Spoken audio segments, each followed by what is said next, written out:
it was so impressive to see the care with which the pieces were moved.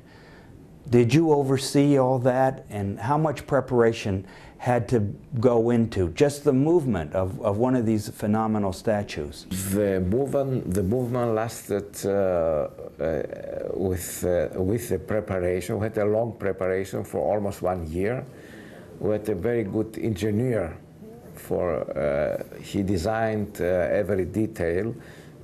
He was Mr. Zambas, with an good experience in Acropolis. And the actual transportation lasted 4 months, from October 2007.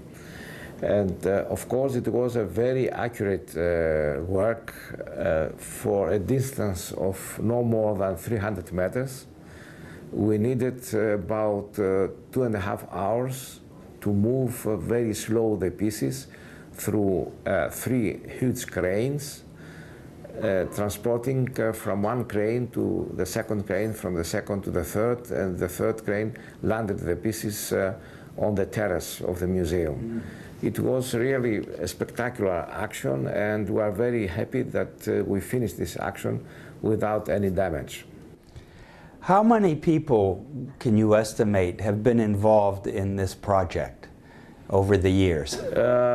I think altogether more than 450 people. And can you give us a sense of the financial scope of the project? Financially, we needed a lot of money, of course, to finish the 5 years excavation, intensive excavation. We needed money to expropriate some houses around the museum to get more space for this major public building. We spent money, of course, for the architectural design, for the construction, and now for the display. I think altogether it will be no more than 150 million euros. You must be looking forward to the official opening of the museum.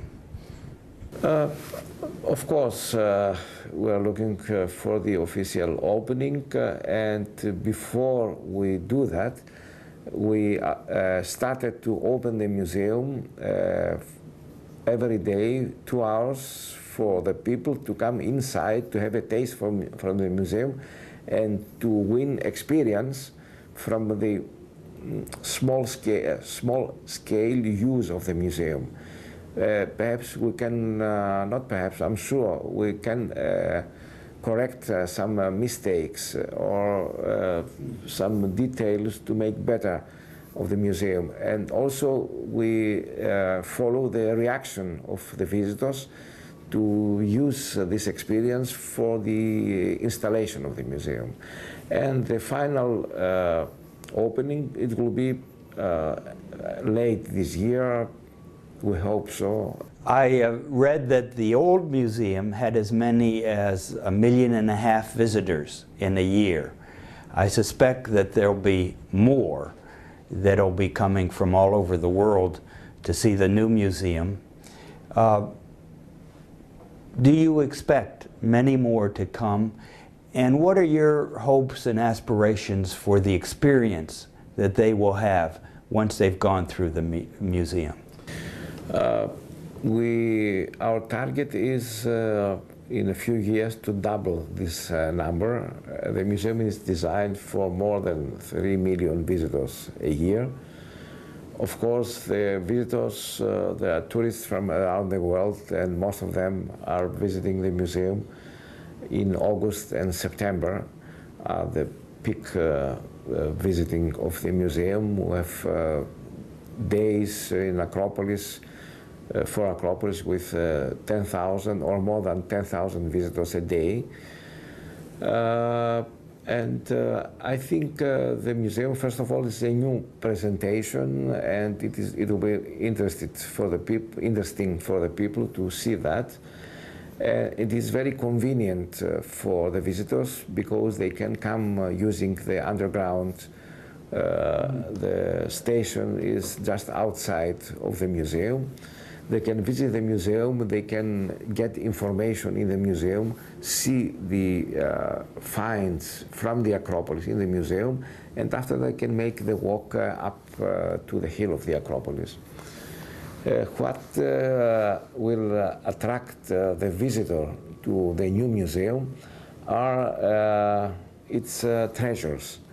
And I'm speaking of really the highlight of sculpture through the centuries. I think I'm not exaggerating saying that the quality of sculpture, the dealing with the surface of the figures, the working of marble, really it is superb. And some of the statues, especially the early ones, they have also colors, original colors. And the museums will present some of the very well originals of the archaic and classical period of the 6th and the 5th century BC. But the way we present it is totally new. For example, in the two main halls, the halls for the archaic and for the classic sculpture, the visitor can see the pieces only with daylight. It's not necessary to have additional light to change and make a staging presentation, as sometimes is the case. We like to present the pieces as they were presented in antiquity, or to give the feeling they are presented as in antiquity. And the visitor can really look the pieces from all sides, can come very close to the pieces, and can enjoy and discover the quality of this sculpture. I take it you're expecting visitors from all over the world. You'll have visitors from Europe, of course, the Western Hemisphere, and also Asia. How do you think those visitors will be different after they've seen the museum and toured it, looked out across at the Acropolis, and then left the museum? How do you think that they will be transformed? We'll be very proud if after the visit, the visitors have a realistic idea of what classic is. Because many of the visitors have a confused idea of classical art and classical culture. And I think in the museum will be very clear for everybody who likes to ask, not us, but the original pieces, for what it is, to understand it. I'm explaining to understand how is the presentation of a human image in classical art is different today, but it is different in the classicistic European period or American period. The original classic is very different from what we think it is classic. These pieces are not dead pieces, are really alive pieces, and you feel that. You feel in the changes are very, very soft, very kind, very beautiful. It's not people, not figures standing stiff and so abstract. They have all the